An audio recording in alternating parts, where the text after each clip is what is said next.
teve informação divulgada ontem pelo colega Bruno Gilfrida, do GE, grande parceiro, em relação à busca do São Paulo por um centroavante. Carlos Vinícius, jogador de 30 anos, está livre no mercado após deixar o Fulham da Inglaterra, clube da Premier League, e tem sondagens do São Paulo Futebol Clube. Fui atrás dessa informação na tarde de ontem também, né, buscando maiores informações, buscando também me atualizar em relação ao fato, e trago para vocês aqui algumas atualizações em relação a essa situação, né? O São Paulo, então, de fato está no mercado buscando um centroavante, entende que vai precisar contratar alguém dessa característica e querem também um meio atacante polivalente. Em caso de saída do Maia, eles vão buscar mais um volante. Em caso de saída do Alves, eles vão buscar mais um meia criativo. Então, tem ali dois alvos que independem de quem sair, mas tem também nomes que podem chegar em caso de saída. Mas o Carlos Vinícius, ele seria um movimento por quê? Hoje o São Paulo entende que tem o André, que ajuda muito esportivamente, que é o artilheiro da temporada. Tem o Rian, que naturalmente, ou nessa janela ou na próxima, pode sair, porque é um jovem da base muito talentoso, então já dá para trabalhar com a ideia da saída. E tem Caleri, que também a gente projeta que ele pode jogar mais uma temporada pelo São Paulo, né? Se ele tá, enfim, machucado, ele pode jogar, 26 e aí sair. Então, hoje o São Paulo entende que ele precisa ter mais um nome para ter maior aí segurança na posição de centroavante, também para intercalar com o André aqui nessa temporada, e aí vai ter o Rian também como sobra ali de centroavante. Então, é um alvo do São Paulo no mercado. Eu particularmente não concordo, já falei isso aqui, para mim André e Rian já é o bastante para a temporada. Eu assim, não vejo essa como uma urgência, acho que tem uma urgência muito grande em mais um meia para intercalar com o Oscar e principalmente em mais um volante, né? Para mim o São Paulo precisa ter mais um nome para volância, mas essa é a minha opinião, estou aqui para dar informação. O Carlos Vinícius vem tendo bastante contato de times de Série A, ele é um cara que sempre é, enfim, sondado, especulado. Bahia falava nele, Galo também já tinha especulado ele na época de Fulham ainda, então ele tem outras possibilidades aqui no Campeonato Brasileiro e está avaliando qual será o seu próximo passo, que é algo totalmente natural. Ele acabou de sair do Fulham, então ele tem aí essa liberdade para tentar avaliar qual seria um próximo passo ideal para sua carreira. O São Paulo também está de olho na situação e está, claro, não só observando ele, não é que é um alvo único, mas tem essa possibilidade aí no mercado. Eu particularmente conheço muito pouco do Carlos Vinícius, tá? Para falar aqui, falar não, porque joga de tal forma, joga assim, joga assado, mas o fato é que ele é um jogador que tem 30 anos, os números dele, de fato, não são números muito chamativos, né? A gente vai até trazer para vocês aqui, não são números, né, que você fala, pô, tá aí um craque, né? Mas é um cara que, assim, tem experiência Premier League, jogou no Benfica também, né? Então, é um estágio muito inicial ainda. Então, hoje é um negócio muito inicial e tem uma dificuldade financeira. Hoje o São Paulo não tem dinheiro no caixa para ofertar luvas, por exemplo, pagamento agora. Não tem essa grana aí, enfim, essa bala na agulha para conseguir fazer esse movimento de hoje, né? Então, fosse fechar hoje com o Carlos Vinícius e ele exigisse que seja 100 mil reais, né, para abrir a conversa, hoje o São Paulo não teria. Então é algo que tem que ser trabalhado também, parcelamento com ele, porque a gente cai muito num erro, né? E aí eu falo enfim, torcida como um todo.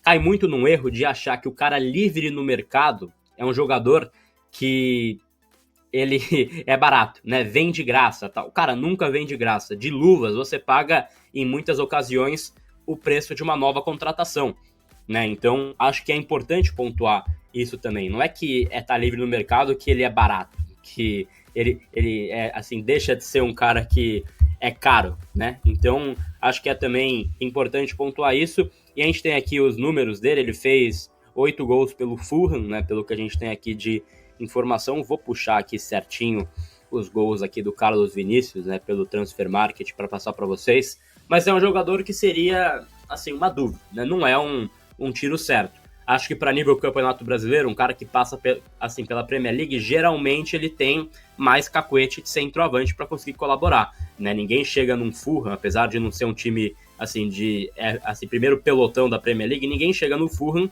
assim, não entendendo nada de bola.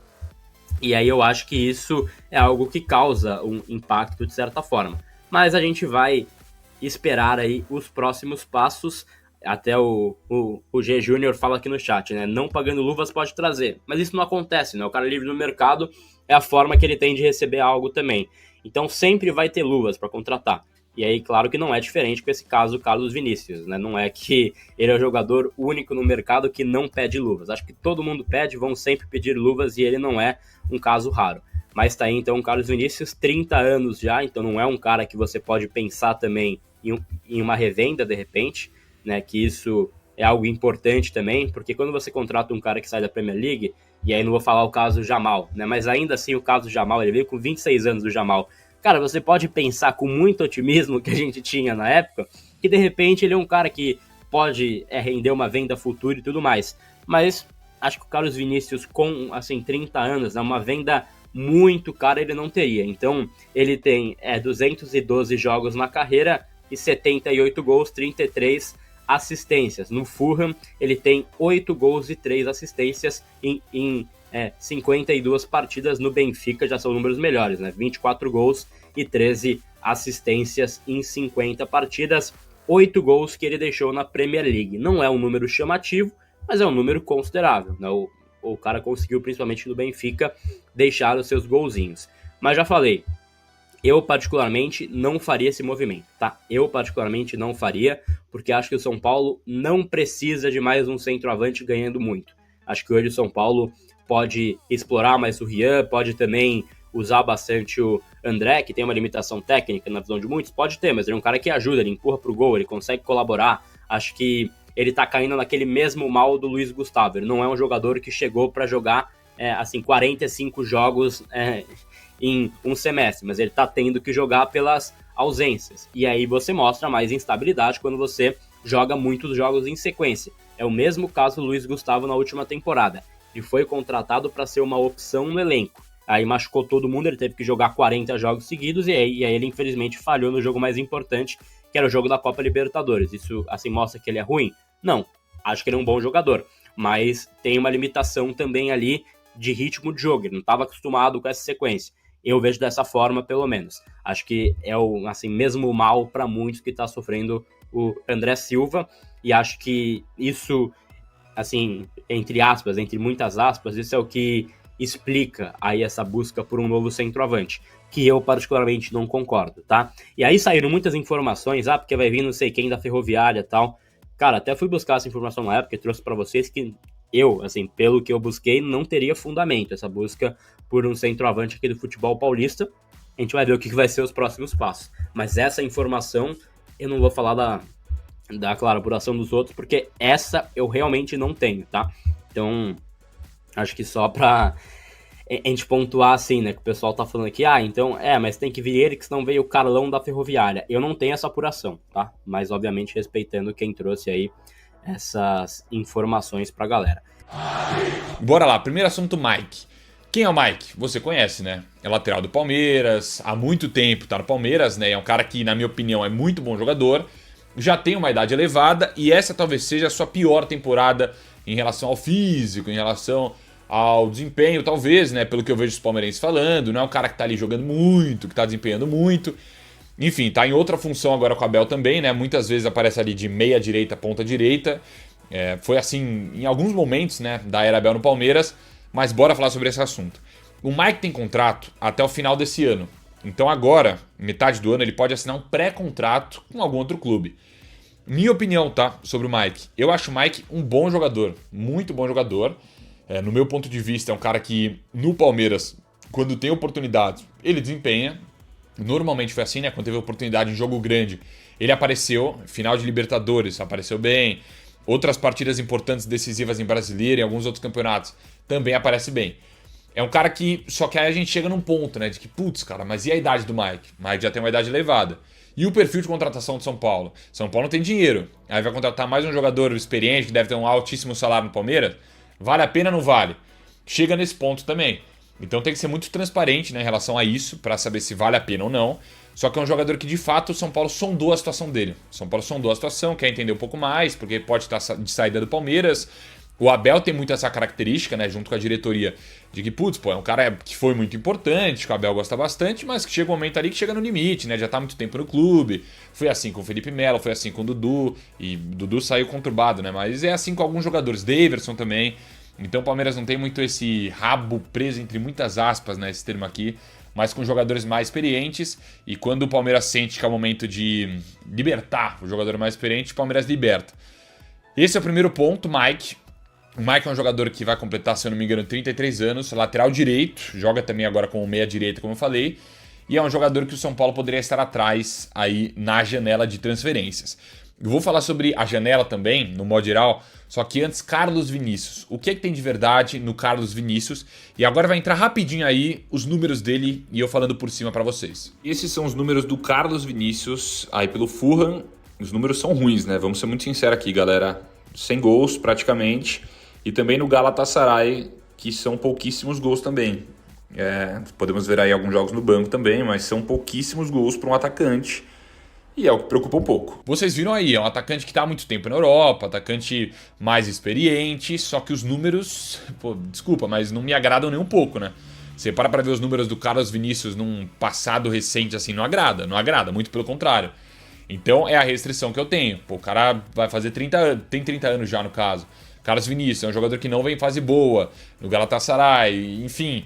Vale a pena o São Paulo desembolsar, porque com certeza é um cara que também não chega no Brasil com um salário baixo. Vocês concordam? Não é um cara que vai chegar no Brasil com um salário baixo. Será que não falta um pouco mais de criatividade do São Paulo nesse caso? E do scout de se interessar por outros jogadores, talvez de outra nacionalidade. Eu vou até trazer um vídeo aqui no canal, tá? Essa semana de centroavantes que eu sei que podem vir com preço abaixo ou ficar livre no mercado. Porque o Carlos Vinícius, para ser muito sincero, tá com o máximo respeito do mundo ao jogador, mas não seria a minha primeira opção. Não seria. O São Paulo precisa contratar um centroavante, na minha opinião, para disputar e para ser titular, tá?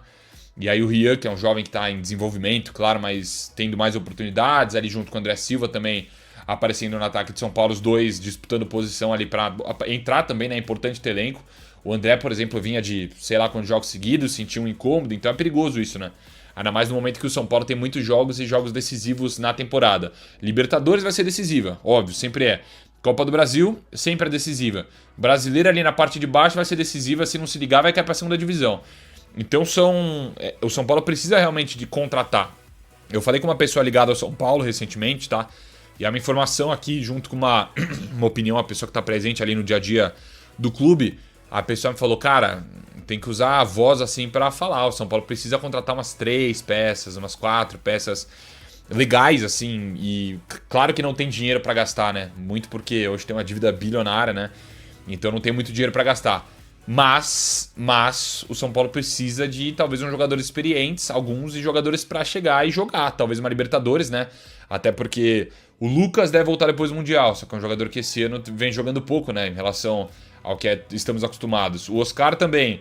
Caleri tá machucado. Luiz Gustavo tá fora. A zaga também vira e mexe, tem um jogador se machucando. A lateral direita tem só o Cédric por enquanto, porque o Igor Vinícius a tendência é que saia, né? Ao que tudo indica, e o Ferrares, que é um zagueiro, bom zagueiro, na minha opinião, improvisado na lateral. Então o São Paulo, a princípio, vai ter que contratar, cara. Vai ter que contratar, e não tem como fugir disso. Se quiser disputar título, tem que contratar. Eu imagino que o São Paulo não esteja numa Copa Libertadores e numa Copa do Brasil para não contratar. Só que aí é o que eu faço questionamento. Qual vai ser o perfil do São Paulo na janela? Vai ser um perfil de contratar Carlos Vinícius? Pagar um salário alto para um jogador que não vem desempenhando bem? Vai ser contratar o Mike, que é um jogador mais experiente, assim, que talvez não esteja na sua melhor fase no Palmeiras? Me questiono, né, se é o perfil que o São Paulo realmente quer, precisa. Então tem que ficar bem ligado aí nessa janela de São Paulo, porque os clubes vão contratar. Vocês já viram o Botafogo, né, que pode ser adversário do São Paulo em quarta de final de Libertadores. Vendeu 3 titulares, só que, pô, os caras já estão especulando jogadores que jogarem em Juventus, jogadores que jogarem em Europa. Tá louco, aí o nível aumenta muito, né? Vai usar esse valor que vai ter com a venda dos jogadores, né? 40 milhões de euros, 35 milhões de euros, não me recordo agora. Mas vai usar esse valor aí para contratar jogadores de peso, com certeza. Para disputar o Super Mundial e, consequentemente, a Libertadores depois, né? Então é o que eu falo. Se quiser disputar, se quiser ter alguma chance, alguma Copa, tem que contratar alguns jogadores e não perder, né? Não dá para vender jogadores importantes. Não dá para vender jogador titular. Eu sei que precisa vender, só que jogador titular, se vender, tamo lascado, cara. São Paulo tá lascado, tá bom? Tamo junto, esse é o assunto do vídeo de hoje. Bora ver como vai desenrolar, né? Esse papo aí de Mike, de Carlos Vinícius e qualquer outra notícia eu trago aqui. Grande Tabet. Um beijo, A não se melhor esqueça do canal entrevista Oferecimento no que o Casares, que tirou mais coisas do Casares nos últimos tempos, porque não é simples tirar coisas do Casares, ele é pouco Saboado. objetivo. Bom, e aí o que a gente vai falar aqui para começar é de um dos trechos. Ele já falou do Marinax, né? Já tinha saído outro dia, né? Esse trecho falando que o negócio já estava na troca de documentos para fechar a questão da parceria da base e tal. Que seria até o final do ano. Seria até o final do ano. Importante só parênteses, desculpe, Tironi, essa parte, a gente espera novidades quando o Casares se pronunciar novamente, porque a entrevista foi dada ao Tabet antes da final da Champions League e desse possível novo encontro com o Marinax. Aconteceu? Exatamente. Não aconteceu, enfim. E aí, ele foi perguntado objetivamente pelo Tabet, uma perguntinha encomendada. Mais uma? Por um canal importante que trata das coisas de São Paulo, de dois amigos, Arnaldo e Tironi. Uhum. E aí, a pergunta é, o São Paulo vai virar SAF? Sim ou não? Foi a pergunta exatamente que o Tabet perguntou. O São Paulo vai virar SAF? Sim ou não? O Casares não falou sim ou não, mas falou, esta é a tendência. E aí, isso que pinta. Esta é a tendência, foi o que ele falou com todas as letras. E se justificou falando, um clube que não tenha uma administração empresarial, aporte de dinheiro, vai ficar para trás. Foi o que ele disse nessa resposta. E aí, eu fiquei pensando a mesma coisa. Bom, ele estava assim, vai ficar para trás de quem? Vai para trás de Palmeiras e Flamengo, que são, por um acaso, não são SAF. Sim. Né? Ele viraria SAF para tentar brigar com quem não é SAF. Esse é um primeiro ponto. E aí ele fala sobre outras coisas também, Arnaldo, como por exemplo, time competitivo, ou clube competitivo, São Paulo competitivo de volta, competitivo, veja bem, não é dominante, competitivo, que possa disputar jogadores com os mais ricos, 2027 e 28, não é 26, nós estamos em 25, é 27 ou 28. Para que, em 2030, nas palavras dele, o São Paulo seja um player mundial. Foi o que disse o Casares. Estamos em 2025, estamos falando sobre 5 anos. E estamos falando mais do que isso, que um mínimo de competição é daqui a 2 anos. Certo? Isso tudo considerando virar SAF. Ou um modelo empresarial.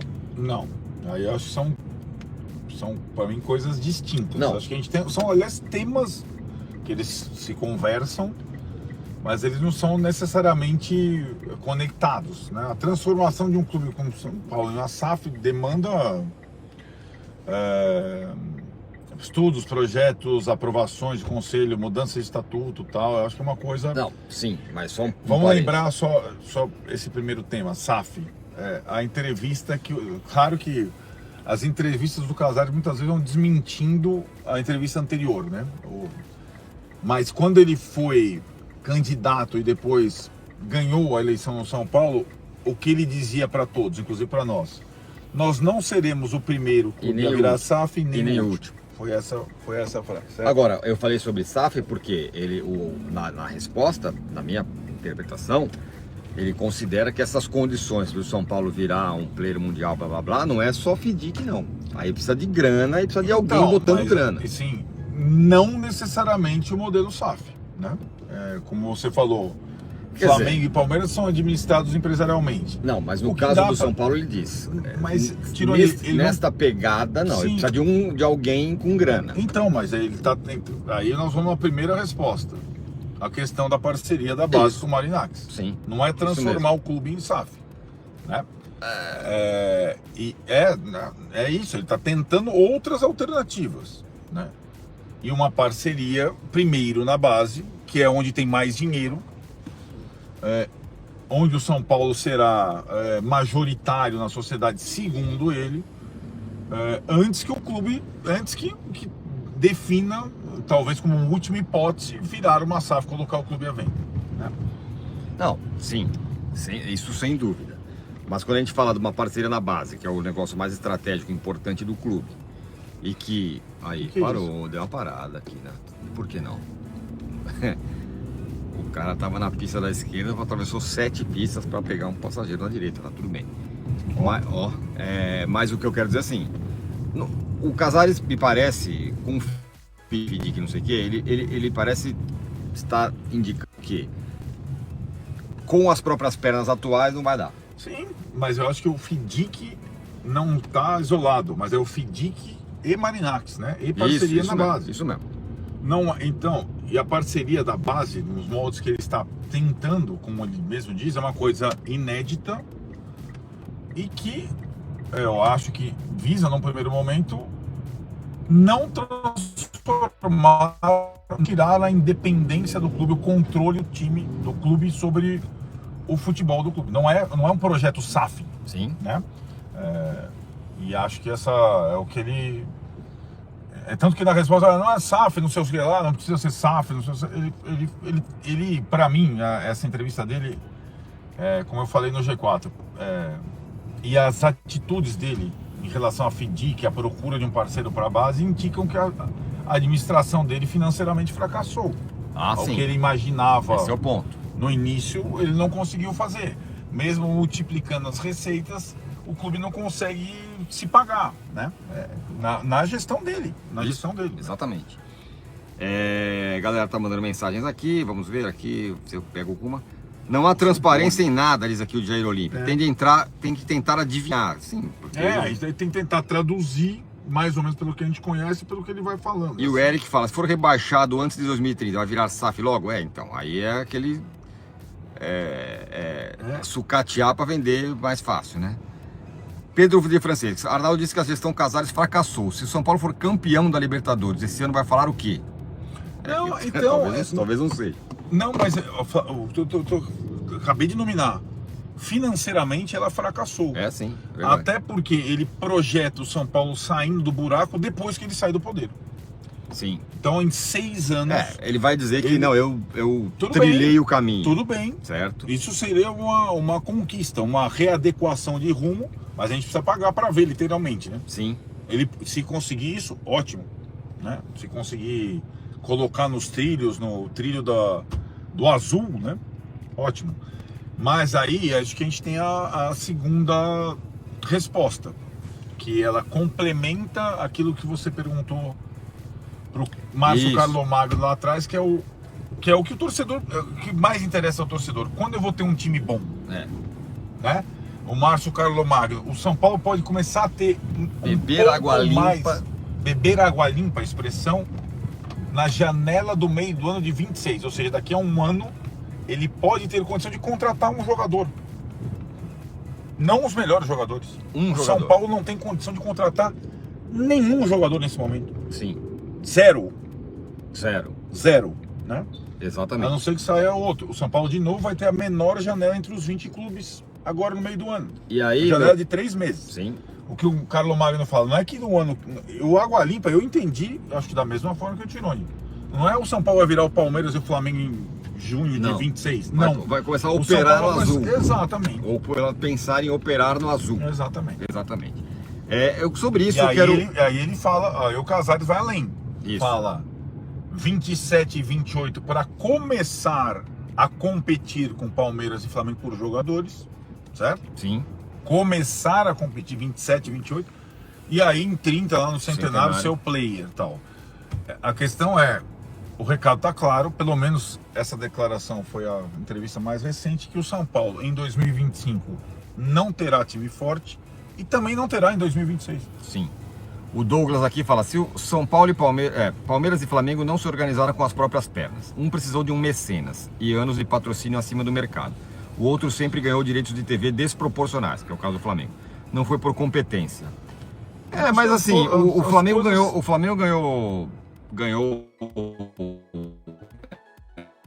Teve patrocínios assim por muitos anos, maior do que os outros, e nem assim se organizou. Chegou uma hora que se organizou porque andou para se organizar. Exatamente. E o Palmeiras é a mesma coisa. O Palmeiras teve a Parmalat lá, ele poderia ter se organizado lá atrás, não se organizou. E aí depois na segunda chance, sim. Claro que eu concordo que o São Paulo não tem o Paulo Nobre lá para chegar hoje lá no São Paulo e falar assim, oi pessoal, tudo bem? Eu vou pagar tudo aqui e depois você vê. Não teve isso e não vai ter. Então, claro que o caminho do São Paulo trilhar é mais fácil, mas eu não tiro os méritos da organização depois da coisa encaminhada que esses clubes fizeram. Esse é o meu ponto. Agora, Arnaldo, então, quando a gente fala o São Paulo não vai ter time bom, já não tem em 2025 e não vai ter em 2026, a gente entra aonde? No campo. Sim, pra mim tá muito claro desde o ano passado, mas eu acho que eu tô... Como é que quando o cara fala pra ninguém? Pregando no deserto. Mas é curioso que o Casares, ele dá essa notícia aqui, se você olhar, se você cavocar a frase do Casares, é uma notícia ruim. O São Paulo só vai ser bom lá na frente. Mas ela tem um ar de notícia boa. Exato. Né? Claro. E esse é o grande problema. Exato. Porque aí todo mundo acha que o São Paulo vai ser bom hoje. Mas continua. Desculpa te interromper. Eu acho que essa frase, agora um pouco mais objetiva, só vamos ter como competir com jogadores no futebol, com Palmeiras e Flamengo em 27 e 28, para mim ela alivia um pouco o trabalho do departamento de futebol, da comissão técnica e dos jogadores. Alivia no seguinte sentido: se o São Paulo hoje compete com o Palmeiras e Flamengo na Libertadores, não é por conta da direção e do investimento. Sim. Né? É por conta dos caras que estão lá. É por conta dos caras que estão lá trabalhando no dia a dia. Né? E assim... Preciso falar agora sobre o São Paulo, que está em busca de reforços, mas também em reduzir sua folha salarial. Muita dificuldade financeira, crise como nunca antes vista.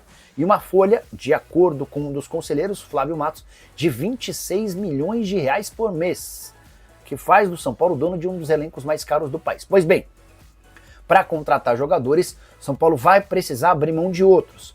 O Igor Vinícius é uma possibilidade de lateral direito que custa na casa dos 350 mil reais por mês. Não tem sido utilizado, foi especulado recentemente no Atlético Paranaense. A ideia do São Paulo para liberá-lo é que o contrato seja rescindido ou que o novo clube assuma 100% dos seus vencimentos. Luan, que foi reintegrado recentemente ao elenco principal, mas ainda não reestreou sob o comando do Zubeldia, também está nessa lista de dispensáveis. Resta saber se vai aparecer algum clube interessado. Chegaram a especular que o Vasco tem a intenção de contratá-lo. Posso assegurar, depois de conversar com uma pessoa próxima ao Fernando Diniz, que o Cruz Maltino não procura por volantes. Bobadilla já estava nos planos da diretoria para ser negociado com o exterior antes de um episódio recente em Libertadores da América. No jogo contra o Tajeres, o Bobadilla foi acusado de xenofobia. Esse episódio, inclusive, pode lhe render punição, o que facilitaria uma negociação com clubes de fora, especialmente se o São Paulo conseguir recuperar a grana investida quando da sua contratação junto ao Cerro Porteño. Para completar, vale a lembrança de que Juan Tressoldi também pode deixar o São Paulo. O contrato de empréstimo com o Sassuolo se encerra agora em 30 de junho e ainda não houve acordo com o clube italiano. Com todas essas saídas, o São Paulo entende que teria um pouco mais de fôlego para buscar contratações, pelo menos duas. Um dos alvos, Carlos Vinícius. Tratativas com o empresário estão em andamento. Se você está precisando melhorar o seu desempenho na hora H, se sente envergonhado por não satisfazer a sua parceira, não sabe a quem recorrer e não confia nas fórmulas arriscadas à sua saúde vendidas em farmácias, conheça o Tadala Natural. Composto com uma fórmula 100% natural, ele vai trazer de volta a sua segurança e viralidade na hora H em poucas horas. Clique no link que está na descrição do vídeo ou no primeiro comentário afixado e garanta agora o seu com direito a frete grátis para todo o Brasil.